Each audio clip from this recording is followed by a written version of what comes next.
কাছে এলো, কিন্তু দেখতে যাওয়া হলো না। তবে কি, তোমাদের সাথে শেয়ার কিন্তু করব। Good morning everyone, welcome back to the channel রোজনাম চা। আজকে রবিবার হওয়া সত্ত্বেও সকাল সকাল ঘুম থেকে উঠে গেছি। অন্য দিনগুলোতে রাকেশকে 8টায় রাখি, আজকে কিন্তু 7:30টার মধ্যে উঠে গেছে ঘুম। আসলে কালকে রেকর্ডিংয়ের কাজ ছিল, ঘুমের এত ঢুলে ঢুলে পড়ে যাচ্ছিলো যে করতে পারেনি।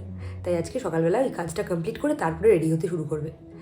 আর অন্যান্য দিনগুলোতে না আমাদেরকে ট্রেনের তাড়াটা একটু ছোটায়, আজকে ট্রেনের তাড়াটা নেই। যদিও বেরোবো 9:30 থেকে 10টার মধ্যেই বেরোনোর কথা, মনে হচ্ছে না হবে বলে একটু তাড়াতাড়ি করার চেষ্টা করছি। জনককে এখনও ঘুম থেকে তুলতে পারিনি। আসলে ট্রেনটা আমাদেরকে একটু তাড়াতাড়ি করায়, কিন্তু ট্রেনের আজকে ব্যাপার নেই বলে একটু স্লো হয়েই গেছি। কোথায় যাব, কখন বেরোবো সবই তোমাদেরকে জানাবো, রাকেশ বলবে। এবার আমি তাড়াতাড়ি করে চটপট করে দিনটাকে শুরু করে দিই, আর দেখতে থাকো সারাদিনের ব্লগটা, ইন্টারেস্টিং হতে চলেছে। আজকে আমরা কোথায় যাচ্ছি সেটা একটু সবাইকে বলে দাও। আজকে আমরা যাব কৃষ্ণনগর বিএসপিজি, মানে আমাদের যারা মুক্তমঞ্চে কাজ করে সেই শিল্পীদের একটা সংগঠন আছে সারা ওয়েস্ট বেঙ্গল জুড়ে। আচ্ছা ঠিক আছে, আমি তো শিল্পী না, তাহলে আমি যাবো কেন? তুমি আমার ফ্যামিলি মেম্বার, তাই আমরা ওখানে যাব। সবার সঙ্গে দেখা টাকা হবে, যারা প্রোগ্রাম করে, প্রোগ্রামের সঙ্গে বিভিন্নভাবে যুক্ত, তাদের সঙ্গে দেখা হবে এবং একটা দিন বেশ ভালোভাবে কাটবে। কারণ আমাদের সাথে কারোর তো দেখা হয় না সেভাবে। যেমন আমি অ্যাঙ্কারিং করি, কোনো অ্যাঙ্কারের সাথে কোনোদিন মঞ্চে আমার দেখা হয় না, ওই ফেসবুকে দেখা হয় বা এমনি ওভার ফোন হয়তো কথা হয়। কারো কোনো সমস্যা হলে হয়তো ফোন করলো, যতটুকু সম্ভব বিএসপিজির পক্ষ থেকে রিকভার করার চেষ্টা করা হলো বা করলাম আমরা, এইরকমভাবে হয় ব্যাপারটা। তো আজকে একটু দেখা হবে, সবার সঙ্গে কথাবার্তা হবে, এই আর কি। আসল ব্যাপারটা হলো আজকে আমাদের পিকনিক। আজকে আমাদের পিকনিক, পিকনিকে যাব, কিন্তু কোনো তাড়া নেই, তাই তো? অন্যদিন তো এরকম সময় একেবারে সব কাজ হয়ে যাচ্ছে, তো কিচ্ছু শুরু করনি। আমার যা ঘাড়ে টান লেগেছে না, আমি রাত্রে একদম ঘুমোতে পারিনি, মানে কিছু কোনোভাবে আর কি ঘাড়ে ব্যথা হয়েছে। এবার সেই ব্যথাটা প্রচণ্ড পরিমাণে বেড়েছে কালকে যখন ফিরছি, তখন ট্রেনে এত ভিড় ছিল, কাল ট্রেনটা অনেকটা লেট ছিল, এবার ভিড় ছিল প্রচুর। আমি দাঁড়িয়ে আছি এরকম, সোজা ঘাটটা এরকম করে দাঁড়িয়ে আছি, মানে মুখ এরকম করে দিলে পরে 2-4 জনের আন্ডারআর্মসের মধ্যে আমার মুখটা ঢুকে যাবে, যেই সোজা দাঁড়িয়ে আছি। তো আমাকে এইরকম ভাবে দাঁড়াতে হবে। তোমার ঘাড়ে টান লেগেছে, এটা হলো আসল কথা, আর কিচ্ছু কথা না। এবার প্রচন্ড ব্যথা হচ্ছে, ঝৌমু একটু বলেনি, দিয়ে দিল। এবার দেখা যাক, একটু শেক টেক নাও, নিয়ে তারপরে রেডি হও। সকালে ঘুম থেকে উঠে রান্নাঘরের কাজ তো মোটামুটি সেরে ফেলেছি, কিন্তু ওই যে কোথাও গেলেই আমার যেই কাজটা থাকে, ঝনকের খাবার রেডি করব, দুপুরের খাবারটা বানিয়ে নিয়ে যাবো, সকালবেলা এখান থেকে খাইয়ে নিয়ে যাবো, আর ভাবছি 10টা করে নিয়ে যাবো। এখন সেটারই ব্যবস্থা করবো ফটাফট করে। একটা জিনিস দেখাতে এলাম তোমাকে, এই দেখো, সকালবেলা আজকে এগুলো কিনেছি। এগুলো কিনেছি সকালে আজকে।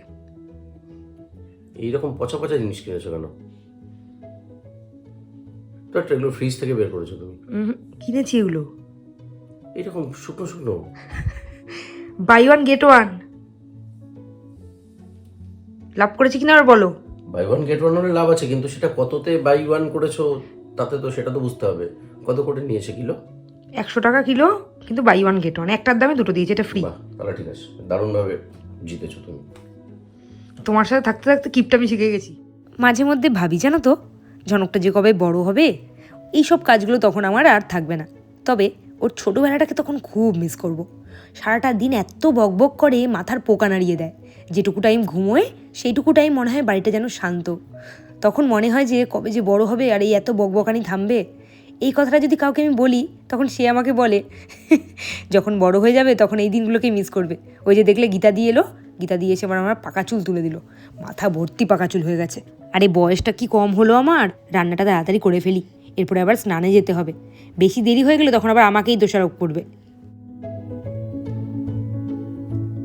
এই যে অনেক জ্ঞানগম্য দিয়েছে, অনেক তিরস্কার করেছে, এদিকে নিজে এখনো রেডি হতে পারেনি। কতক্ষণে রেডি হবে জানি না। ঘড়িতে দেখো 11টা বাজে অলরেডি। সকাল থেকে আমি হেল্প করিনি, হেল্প করেছি কি করিনি সেটা তুমিই জানো। স্নানটা করিয়ে দিয়েছি জনককে, আমি তো নির্দিষ্ট সময়ের মধ্যেই করিয়ে দিয়েছিলাম। এদিকে 11টা বাজে, তোমার এখন হলো না কেন? তাড়াতাড়ি করো, খুব তাড়াতাড়ি। শোনো, আমরা হলাম বাঙালি, আমাদের টাইম মতো বেরোনো কখনোই হয় না। বলেছিলাম 9:30 থেকে 10টায় বেরোবো, সেখানে বাজে 11টা, 1 ঘন্টা লেট। আর তারপর আরেকটা হলো দোষ, আমাদের একজনের দোষ আরেকজনের ঘাড়ে চাপানো। রাকেশ সকাল থেকে রেকর্ডিংয়ে প্রচণ্ড ব্যস্ত ছিল, 10টায় উঠলো ঘুম থেকে, ওই জন্য আমি ওকে দোষারোপ করেছি। আর ও যখন রেডি হয়ে গেছে তখন আমার রেডি হওয়া হয়নি, আমি তখন রেডি হচ্ছি। এবার আমি ওকে দোষ দিচ্ছি, ও আমাকে দোষ দিচ্ছে, কেন তুমি এতক্ষণ রেডি হয়ে? যাই হোক, 1 ঘন্টার মধ্যে রেডি হয়েছি, এবার তাড়াতাড়ি করে বেরোই। ঝনক আর রাকেশ নিচে নেমে গেছে, এক্ষুনি এবার তাড়া দেবে। এ বলে আমায় দেখ, ও বলে আমায় দেখ, এতক্ষণ আমাকে দোষ দিচ্ছিল না। ওই যে গাড়িটা একটু মুছেও রাখুনি, নাটকবাজ। নাটকবাজ তুমি হলে নাটকবাজ আর আমার কিছু নাকি না। এত তাড়াহুড়া হয়ে গেছে, তাহলে এসে একটু মুছে দিতে। গাড়িটাতে শুধু চড়বা, ধারের কাছ দিয়েও যাবা না, গাড়ির কোনো পরিচয়। বেশ করেছি, ওটা ড্রাইভারের কাজ। তুমি ড্রাইভার মতো থাকো। জুতোটা ঠিক করে পড়া ঝলকের, উল্টো পড়েছে। পড়িয়েছি বলো, আমি প্রথমে পড়াইনি, ও নিজেই পড়েছে, ঠিক উল্টো কথাটা বেরিয়ে পড়েছে। গেছিল। আজ সকাল থেকেই দুজনের জন্যই দেরি হয়েছে, অথচ দুজনকে সমানে দোষারোপ করে গেছি এভাবে। ঝনকটা আমার ঠিক আছে, ওর বাবা সাদা মনে কাদা নেই, নিজের মতো আছে, হাসি খুশি, কখনো খেলছে, কখনো টিভি দেখছে, কখনো আবার গাড়িতে আগে উঠে বসে বসে যাওয়ার জন্য একেবারে প্রস্তুত হচ্ছে। কটায় বেরোনোর কথা ছিল আমাদের? 9:30 10টা, তাই তো? সেখানে আমরা বেরোলাম কটায় বলো তো? 11:30টায়। পেছনে কিন্তু সঙ্গীতজ্ঞর গান শুরু হয়ে গেছে। আমাদের সাথেই সিঙ্গার যাচ্ছে, ওই জন্য আমাদের গাড়িতে গান চালাতে হয় না। এটা কিন্তু আমাদের খুব ভালো ব্যাপার। বাই বাই হাউস, আমি এসে যাচ্ছি। কি বললি? টাটা হাউস, আমি পিকনিক থেকে এসে যাচ্ছি। টাটা হাউস, আমি পিকনিক থেকে এসে যাচ্ছি। এইবারে শুরু হলো আমাদের জার্নি। এখান থেকে কৃষ্ণনগর যেতে ওই ধরো 1 ঘন্টার কাছাকাছি লাগে। আমরা দুজনেই নিজেদের কাজে প্রচণ্ড ব্যস্ত। সারাদিন এক ফোঁটা টাইম হয় না, সত্যি কথা বলছি, একদম এক ফোঁটাও টাইম হয় না একসাথে বসে একটু গল্প করার। তাই যখন আমরা কোথাও যাই, আমরা এই জার্নিটাকে খুব উপভোগ করি। এই যে দুজন মিলে গল্প করতে করতে যাচ্ছি, এমা দুজন বললে ভুল হবে, 3 জনে মিলে গল্প করতে করতে যাচ্ছি। এখন তো ঝনকও বড় হচ্ছে, আর ওর যে কত রকম প্রশ্ন, এক সময় এক একটা জিনিস দেখছে আর বাবার কাছে প্রশ্ন করছে, এটা কি ওইটা কি। অনেকের গাড়ি জার্নিতে মোশন সিকনেসের প্রবলেম হয়, ঠাকুরের ইচ্ছেতে সেই প্রবলেমটা আমাদের কারোরই নেই। রাকেশের আগে একটু আধটু ছিল, কিন্তু এখন ড্রাইভ করে করে সেই প্রবলেমটা আর একদমই নেই। ওই জন্য আমরা জার্নিটাকে আরও বেশি এনজয় করি। আর তার সাথে আমাদের গল্প তো আছেই। পেট্রোল ভরা হলো, এখানে ঝনককেও পেট্রোল দেওয়া হচ্ছে, বুঝেছো? আমাদের এখানে গিয়ে ব্রেকফাস্ট করার কথা। সকাল থেকে তাই জন্য তেমন কিছুই খাইনি, ওই চা বিস্কিট খেয়েছি, তার সাথে একটু বাদাম ভেজানো, যেগুলো খাই সকালে, ডিম সেদ্ধ। কি করে ব্রেকফাস্ট করব? এখনই বাজে 12টা। তার জন্য 50% দায়ী রাকেশ, 70% দায়ী রাকেশ, আর 30% দায়ী আমি। সেই হ্যাঁ ঠিকই। তার মানে ওরা দর্শক বন্ধুরা সবাই বুঝে গেছে যে ও যখন নিজের ঘাড়ে 30% দায়িত্ব নিয়েছে, তার মানে কতটা ও দায়ী সেটা তোমরা নিশ্চয়ই বুঝে গেছো। আমি তোমাদেরকে একটা কথা বলি, এবার তোমরা শুধু শুনে বলো যে দোষটা কার। কালকে আমাকে বলেছে 9:30 থেকে 10টার মধ্যে বেরোবে, যেমন স্কুল টাইমে বেরোবে, তুমি ঠিক মতো চালাও, 9:30 থেকে 10টার মধ্যে বেরোবে। আর আমি সেই মতো উঠেছি ঘুম থেকে, যেমন তাড়াতাড়ি উঠি তেমনই উঠে গেছি। তোমাদেরকে সকালেও বললাম 9:30 থেকে 10টার মধ্যে বেরোবে, আমাকে বললো 7:30টার মধ্যে ডেকে দেবে। আমি 7:30টাতে ডেকেছি, যখন 8:10 বাজে তখনও উঠছে না। বেডটি দিয়েছি আজকে ওকে, বেডটি। না 8টা বাজতে 10 তুমি বেডটি দিয়েছো। করো 8:10-এর সময় বেডটি খেয়ে সিঁড়ি উঠলেন, নড়তে উঠে বসলেন রেকর্ডিং। কালকে রাত্রিবেলা 1টা পর্যন্ত রেকর্ডিং করেছে, কি করেছে ভগবানই জানে, আমি জানি না। রেকর্ডিংটা বড় ছিল, অনেকটা বড় রেকর্ডিং ছিল এটা। যে কালকে 1টা অবধি জেগে থেকেও আজকে সকালবেলা ওর কাজ করতে লাগলো 8টা থেকে 10টা, 2 ঘন্টা ধরে কাজ করলো। আমি তো একবার করে তাড়া দিচ্ছি যে আমি কেন তাহলে তাড়াতাড়ি উঠলাম, আমি তো একটুখানি রেস্ট নিতেই পারছি। রাস্তাটা দেখাতে বলো, রাস্তাটা দারুণ, আগে দেখিয়ে দিই তারপর আমি বলছি। তারপরে কি হলো, আমি ততক্ষণে স্নান করে নিয়েছি, পুজো করেছি, বিছানা তোলা, ঝনকের খাবার বানানো। 120 গাড়ি চলছে, কিন্তু গাড়ি একদম পুরো স্মুথ যাচ্ছে। আচ্ছা এগুলো শোনো, খাবার দাবার বানানো সবই করে নিয়েছি। এরপরে কি হলো, আমি যখন ওকে তাড়া দিচ্ছি, ও বলছে যে হ্যাঁ হয়ে গেছে 8 ঘন্টা লাগবে। আর আমি বলেছি 8 ঘন্টাই লাগবে। যখন ও আমাকে বলেছে 8 ঘন্টা লাগবে, তখন বেরিয়েছিল 8:40। 9:40-এর সময় জিজ্ঞেস করছি, তখন বলছে আরও 8 ঘন্টা লাগবে। মানে 1 ঘন্টাতেও 8 ঘন্টার কাজ করার হয়নি। তারপর উঠলেন 10টার সময়। এবার আমি আগে কোন কাজটা করবো, ঝনককে পটি করতে বসিয়েছি। এবার তখন ও আর উঠছে না, 8 ঘন্টা হয়ে গেল উঠছে না পটির থেকে। এবার আমি ভেবেছিলাম যে স্নান করে বেরিয়ে ওকে খাইয়ে দিয়ে তারপরে ওকে পটিতে বসিয়ে আমি আমার নিজের মতো রেডি হব। এবার যেহেতু ওকে খাওয়ানো হয়নি, তাই জন্য আমি রেডি হতে পারছি না। অনেক সময় এরকম করে খেতে খেতে মুখ থেকে হঠাৎ করে বের করে, জামার মধ্যে যদি পড়ে যায় আমার অসুবিধা হয়ে যাবে। আবার ফলের রসটাও আগের থেকে করতে পারিনি, কেননা ফলের রসটা যদি আগে করে রাখি অনেকটা পরে খাবে, অতক্ষণ রসটা করে রাখাও ঠিক না। এবার আমি বুঝে উঠতে পারছি না কোন কাজটা করবো। তারপরে ঝনককে রাকেশ উঠে স্নান করালো, তারপরে আমি খাওয়ালাম, খাইয়ে উঠে ফলের রস করলাম, তারপর রেডি হতে শুরু হয়েছে। আর যখন রেডি হতে শুরু হয়েছে তখন রাকেশের হয়ে গেছে স্নানটা, ব্যাস তারা দিতে শুরু করেছে। এবার তোমরা বলো 10 টাকা। ছাড়ো তো এইসব ঝগড়াঝাটির কথা, সারাদিনই লেগে থাকে ওইসব আমাদের। রাস্তায় হঠাৎ দেখলাম এক ভ্যান ভর্তি গোলাপ ফুল নিয়ে যাচ্ছে। ইদানিং তো আমার ফুলের নেশা হয়েছে খুব, তাড়াতাড়ি করে গাড়ি থেকে নেমে পড়লাম। রাকেশকে বললাম 1 বাঞ্চ কিনে দাও না। এই দেখো এখানে জিপসিও আছে, দারুণ লাগছিল দেখতে। একেবারে গোলাপে ঠাসা ভ্যানটা, মনে হচ্ছিল যেন সবই নিয়ে নিই, কিন্তু তার তো সুযোগ ছিল না, তাই জন্য 50 টাকার গোলাপ ফুল নিলাম। পার পিস পড়লো 2 টাকা মতো। রাস্তা খুঁজতে খুঁজতে শেষমেশ দুপুর 1টার সময় আমরা গিয়ে পৌঁছলাম আমাদের ডেস্টিনেশনে, মানে যেখানে আমাদের পিকনিক হচ্ছিল। জানো সেটা? সত্যি কথা বলতে খুব ভালোবেসেই একটার সময় এখানে আসা। তোমাকে খেতে পারি, তোমাকে ধরো না, আর একটার সময় আমরা কি এই খাচ্ছি? ভালোবাসার টানেই এই পিকনিকে আসা। লুচি, সবথেকে বড় কথা ছোলার ডাল আর পিকনিকটা মিষ্টি। ঝনকও main খেতে উদ্দেশ্য বলেছে। না। আচ্ছা ওয়েদারটা যা সবার ঠান্ডা সঙ্গে না, দেখা কাঁপিয়ে হচ্ছে, দিচ্ছে পুরো। সবার সঙ্গে অত বেলাতে লুচিটা খেতাম না, কিন্তু এত খিদে পেয়েছিল মাথা টাথা যেন ঘুরছিল, ওই জন্য খেতে বসে পড়লাম। সঙ্গীত মনে হচ্ছে যেন দার্জিলিংয়ে এসেছি, এত ঠান্ডা লাগছে, কাঁপছি পুরো টক টক করে। কমেডির সঙ্গে প্রত্যেকটি ক্ষেত্রে আমরা সব ক্ষেত্রে পেয়েছি। জনকও কিন্তু আমি চাইবো অনেক লুচি খাচ্ছে। সঞ্জীব দাকেও বেতুয়া থেকে একটু কিছু দেখবে বলার জন্য এই জন্য এবং বাকি তো অনেকেই রয়েছেন। খাওয়া দাওয়া শেষ করে গিয়ে দেখলাম ওইখানে কুইজ কম্পিটিশন হচ্ছিল, আমরাও তাতে অংশ নিলাম, আর দুজনেই একটা করে গিফটও পেয়েছি, একটা রাকেশ একটা আমি। রাকেশ গিফটটা পাওয়ার সাথে সাথেই জনকের বায়না শুরু হলো নেওয়ার জন্য, ব্যাস ওকে দিতে বাধ্য হলো। যদিও গিফটটা ছিল খুবই ছোট, কিন্তু মজাটাই আসল। এই কম্পিটিশন দেখে জনকও কিন্তু খুব মজা পেয়েছে, দেখছো হাসির বহর। ঘরে সাধু বাবা তুমি যে ঘরে কে তা জানতো যাও ওকে আচ্ছা এবার আরেকটা খুব রোমান্টিক গান পাগল। হয়তো মনের দরজা খুলে তুমিও ছিলে বসে তারপরে লাইনটা গাইতে হবে আজকে কোনো কিচ্ছু ছাড়বো না, একেবারে A to Z সব খাবো। কিছুক্ষণ খেলে প্রাইজ জিতে তারপরে চলে এলাম পকোড়া খেতে, তার সাথে কফি। শীতের সময় গরম গরম কফি আর তার সাথে ফুলকপির পকোড়া। যেখানে আসো সেখানেই তো একটার পর একটা চালিয়ে যাও, যতক্ষণ থাকো। একটাই ঢুকেছো, চারটাই বেরোবে, যতক্ষণ থাকবে ততক্ষণ খাবে, তাই তো? রাকেশকে বলছি ঠিকই, আমিও কম যাচ্ছি না, ওই দেখো আমিও নিয়ে নিয়েছি এক বাটি। আমি তখনও পকোড়াগুলো শেষ করতে পারিনি, হঠাৎ করে তাকিয়ে দেখছি এবার ফুচকার দিকে যাচ্ছেন উনি।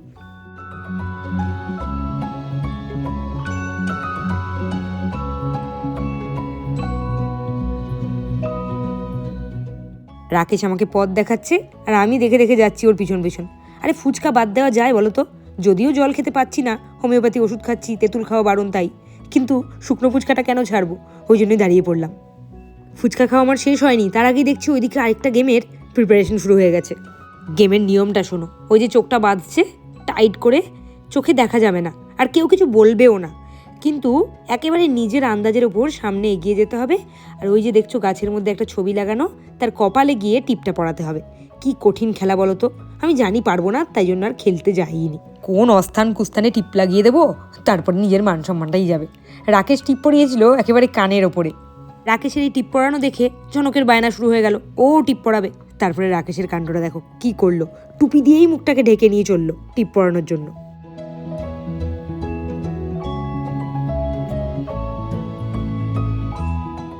এরপরে ঝনককে খাইয়ে দিলাম আর আমি ওয়েট করছিলাম রাকেশের জন্য। ততক্ষণে পাতে ভাত, লেবু আর ডাল পড়ে গেছে। এরপরেই পড়ে গেল চিপস, তার সাথে ফুলকপি আলুর তরকারি আর একটা গোটা সিদ্ধ বেগুন ভাজা। এত গরম জিভ পুড়ে যাচ্ছে খাওয়ার আগে, মানে একটার পর একটা। প্রথমে জিনিস ডালটাই শেষ করতে পারিনি, তরকারি পড়ে গেছে, বেগুনি, মাছ পর্যন্ত চলে যাচ্ছে। বললাম একটু ধীরে ধীরে দিতে, তার সাথে ঝনক জ্বালাতন করে যাচ্ছে, সমানে চিপস খাবে। এই এত ঠান্ডায় গরম গরম খাবারগুলো কিন্তু বেশ ভালোই লাগছিল। মাছ দিয়ে ভাতটা মেখে মুখে দেওয়ার সাথে সাথে এত ভালো লাগলো, রাকেশকে বললাম সত্যি প্রত্যেকটা রান্না দারুণ করেছে। মাছ শেষ করার সাথে সাথেই এসে পড়লো ফ্রাইড রাইস আর তার সাথে চিকেন কষা। ও হ্যাঁ, স্যালাডটাও তো ছিল। মোটামুটি খাওয়ার প্রথম ধাপটা শেষ করে ফেলেছি। এরপরে ছিল চাটনি আর তার সাথে পাঁপড়। অন্যান্য অনুষ্ঠানে রসগোল্লাটা স্কিপ করি, কিন্তু আজকে ইচ্ছে হলো একটু খেয়েই নিলাম। শেষে ছিল আইসক্রিম আর তার সাথে হাজমোলা। ঝনক কিন্তু এতক্ষণ কোনো রকম ইন্টারেস্ট প্রকাশ করেনি, যেই আইসক্রিমটা দেখেছে বাবার হাতে ব্যাস শুরু করে দিয়েছে বায়না, ও খাবে। আর আমার তো আইসক্রিম খাওয়া বারণ। খাওয়া দাওয়া সেরে উঠে দেখছি ওদিকে তো উদ্যম নৃত্য চলছে। ওনাদের নাচ দেখে ঝনকের ইচ্ছে হলো একটু নেচে নি, দেখো নাচতে লেগেছে। ঝনক কিন্তু আজকে ওইখানে গিয়ে খুব মজা করেছে। আমরা না যখন যেখানে যাই ঝনককে নিয়ে যাই, মানে নিয়ে যাওয়ার চেষ্টা করি। আসলে ওকে যদি বাড়িতে রেখে যেতাম আমাদের একটু প্রবলেমটা কম হতো। ও মাঝে মধ্যে প্রচণ্ড জ্বালাতন করেছে, কিন্তু না, ও যে আনন্দটুকু পেয়েছে তাতেই আমাদের আনন্দ। এখন কথা বলার তো কোনো মরশুম নয়, কথা বলবো না, সে অর্থে বলার কিছু নেইও। ভীষণ আনন্দ পেয়েছি, সস্ত্রীক এসেছি, সপুত্র এসেছি। এখানে কিন্তু প্রচুর নাচানাচির অ্যারেঞ্জমেন্ট হয়েছে, ও ডান্সেও কিন্তু অংশ নিয়েছে। মানে এই যে ছোট থেকে ওদেরকে একটু পিকনিকের সঙ্গে হ্যাবিচুয়েটেড করে দেওয়া। আমি জানি এখানে অনেকেই নিয়ে আসতে চাইছিলেন, বাট আজ ঠান্ডা পড়ার জন্য আনেননি। আমি বলবো সবাই সপরিবারে আসুন, কারণ আমাদের পরিবারের সঙ্গে পারস্পরিক যোগাযোগ মেলবন্ধন তৈরি হওয়ার ভীষণ প্রয়োজন রয়েছে। আমরা শুধুমাত্র ওনাদের কথা বলি বাড়িতে গিয়ে, আজকে ওর গাড়িতে করে ফিরলাম, আজকে ওর সঙ্গে প্রোগ্রাম করলাম, কিন্তু আজকে সেই সময় যখন আমার গিন্নির সঙ্গে তাদের পরিচয় করাতে পারলাম। তো এই দিনগুলো আপনারা কেউ মিস করবেন না।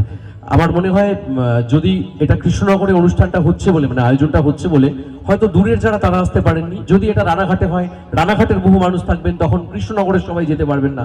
তেহট্টের দিকে হলে ঠিক একই রকম ঘটনা ঘটবে। কাজেই অনেকেই আছে, কিন্তু তার মধ্যে সংখ্যা তত্ত্বের বিচারে একটু কম কম মনে হচ্ছে, বাট এটা হয়, এটাই ম্যাটার করে যে যেখানে হয় সেখানে মানুষজন বেশি যাতায়াত করেন। সুতরাং অনেকে বলা বলি করছিলেন যে মানুষ আরো বেশি হলে ভালো হতো। আমি সেটা একদমই মনে করছি না, প্রচুর মানুষ আছে। সবচাইতে বড় কথা যারা আছেন তারা খুব আন্তরিক। এরপরে ছিল একটা কাপল গেম, যেটাতে আমরা দুজনে অংশ নিয়েছিলাম। সামনে আসো সামনে আসো হ্যাঁ হ্যাঁ আরেকটু বাদিকে বাদিকে হ্যাঁ সোজা নিচে ফেলো নিচে ফেলো নিচে ফেলো একটু পিছনে ফেলো ফেলো okay it's done second runner বাবা চাপটা থেকে মেরে দিল এসে রাকেশ এন্ড রাকেশী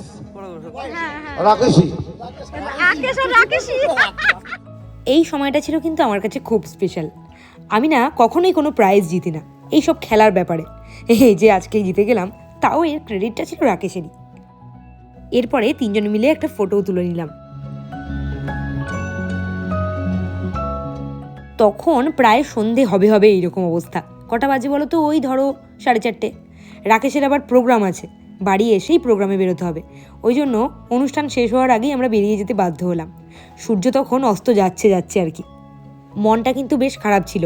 ডিসেম্বর শেষ হতে চললো, শীত পড়ে গেল, কিন্তু একটাও পিকনিক হলো না। কিন্তু আমার মনটা একটু হলেও আজকে বেশ ভালো লাগছে। যদিও এই পিকনিকটা খুব একটা এক্সপেক্টেড ছিল না, কিন্তু রাকেশ যেদিনকে আমাকে বলেছে আমি সেদিনকে একেবারে না কিছু ভেবে হ্যাঁ বলে দিয়েছি। আসলে মনটা পিকনিক করছিল, তো ওই জন্যই। একটা জায়গা থেকে এসে এখন আরেকটা জায়গায় যাওয়ার ভিডিও করো কেন বলো তো? তো কি করব? না, ড্রেসটা ঠিকঠাক লাগছে কিনা একটু নিজেকে দেখতে হয় না? অবশ্য হয় চপ্পলটার সাথে না। সকালবেলা তোমার গতকাল রাত্রে জামা কাপড় তুলেছি, এই যে এখানে দেখো আমার অবস্থা। এখানে একটা, এই একটা আর এই একটা, ওই একটা। আর আমার বউ সকাল থেকে এটা এখানে পড়ে রয়েছে, গোছানোর টাইম পাইনি। এটা রেখেছি, এখন বাড়িতে কোনো কাজ নেই, কিন্তু আমি যাচ্ছি প্রোগ্রাম করতে, ইনকাম করতে। যে ইনকামগুলো দিয়ে অন্য এসে তুলে দেবো মুখে, আর এইটা তুলতে নাকি ওর মানে অসুবিধা। এইটুকুনি কাজ করবে না, আবার সারাদিন বাড়িতে বকর করবে। অন্য কেউ যদি আমার বউ হতো না, ঢুকে নিত আমাকে, বলতো হ্যাঁ তুমি এরকম একটা কেন 10 টাকা আমি সারাদিন তোমার জামা কাপড় গোছাবো, তাও আমি তোমার এই কথাগুলো যে শুনছে না, মনে মনে তোমাকে যে গালাগাল দিচ্ছে না, তুমি সেটা নিজে তো বুঝছো না, আমি বুঝিয়ে দেওয়ার চেষ্টা করছি। সন্ধ্যের পর থেকে তোমাদের সাথে সেরকম কথাই বলা হয়নি। আমার খুব ইচ্ছে ছিল রাকেশ যে প্রোগ্রামটা করতে গেছে এটা দেখতে যাওয়ার। অনেক দিন থেকেই আমি জানতাম মেঘলা দাশগুপ্ত আসছে চাকদাতেই, আর যখন শুনলাম সেটাতে অ্যাঙ্কার হিসেবে রাকেশ আছে, তখন তো আরও যাওয়ার ইচ্ছেটা মানে দ্বিগুণ হয়ে গেল। কিন্তু কিছু কিছু সময় ওই যে বললাম স্যাক্রিফাইস করতে হয়, ঝনকের জন্য আজকে স্যাক্রিফাইস করলাম। সকাল থেকে প্রচুর পরিশ্রম করেছে, ওই পিকনিকে গিয়ে প্রচণ্ড আনন্দ করেছে, খেলাধুলা করেছে, হই হুল্লোড় করেছে। তারপরে যদি ওকে নিয়ে আবার সেই ঠান্ডার মধ্যে টেনে নিয়ে যেতাম, ওই যেখানে প্রোগ্রাম হচ্ছে ওখানে দেখলাম অডিয়েন্সের জায়গায় শেড নেই, আর ঝনক তো এখন খুবই ছোট, আর আজকে কেমন ঠান্ডাটা পড়েছে তোমরা জানোই, 2 দিন ধরেই পড়েছে ঠান্ডাটা ওরকম। ওকে যদি নিয়ে যেতাম ওর শরীরটা খারাপ হতো। আর আমাদের বাড়ির থেকে না খুব একটা দূর না যেখানে প্রোগ্রামটা হচ্ছে, খুব মানে সন্তর্পণে কানটা পাতলে শোনা যাচ্ছে হালকা হালকা কী গান করছে। এখান থেকে আমি বসে বসে শোনার চেষ্টা করছিলাম, মোটামুটি শুনতে পাচ্ছি, কিন্তু সামনে থেকে শোনা আর দূর থেকে শোনার মধ্যে তো আকাশ পাতাল পার্থক্য আছে। রাকেশকে বলেছি যেটুকু পারবে ভিডিও করে আনতে, তোমাদের সাথে শেয়ার করবোই সেইটুকু। চলো তোমাদের সাথে শেয়ার করে দিই। তখন বাজে রাত 10টা, প্রচণ্ড ঠান্ডা, অডিয়েন্সের কিন্তু কোনো রকম কমতি নেই।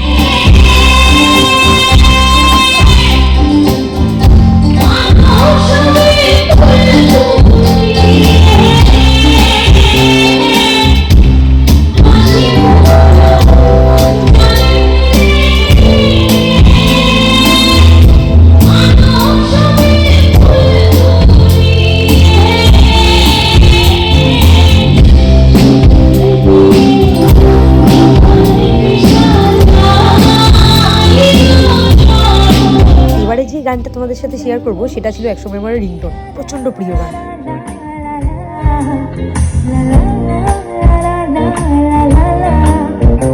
অসময়ে বৃষ্টিতে আমি, অসময়ে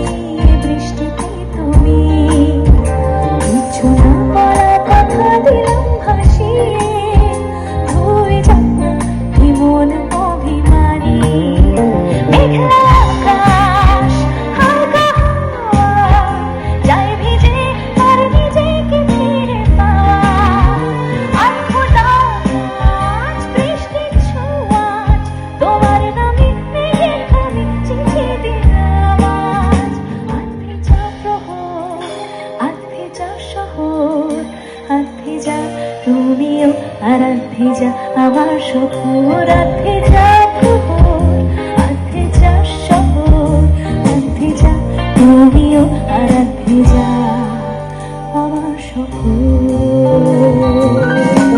সত্যি মনটা ভরেই গেল একেবারে, আর তোমাদের সাথেও শেয়ার করে দিলাম পুরোটা।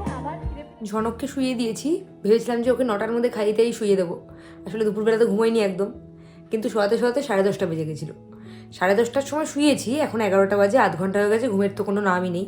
মানে আমি ভাবি যতই ও টায়ার্ড হয়ে গেছে, ওর ঘুম পেয়ে যেতে পারে, একদম এনার্জি একেবারে ফুল দমে থাকে সবসময়। রাকেশ এখনও ফেরেনি, আজকে টায়ার্ড লাগছে বেশ। সকালবেলা তাড়াতাড়ি উঠে গেছি, অন্যান্য দিনের মতো 6:30টার মধ্যেই। আবার দুপুরেও একটু ঘুম হয়নি, সারাদিন হই হুল্লোড় হয়েছে, তাই জন্য আজকে আমিও একটু তাড়াতাড়ি শুয়ে পড়ছি। আগামীকাল তো আমার একটা বড় পরীক্ষা, একটা পরীক্ষা পেরিয়ে এসেছি, আরেকটা পরীক্ষা, তাই আজকে প্রচণ্ড টেনশন নিয়েই দিনটাকে শেষ করছি। কালকে আবার একটা নতুন ভ্লগে তোমাদের সাথে দেখা করব। Good night.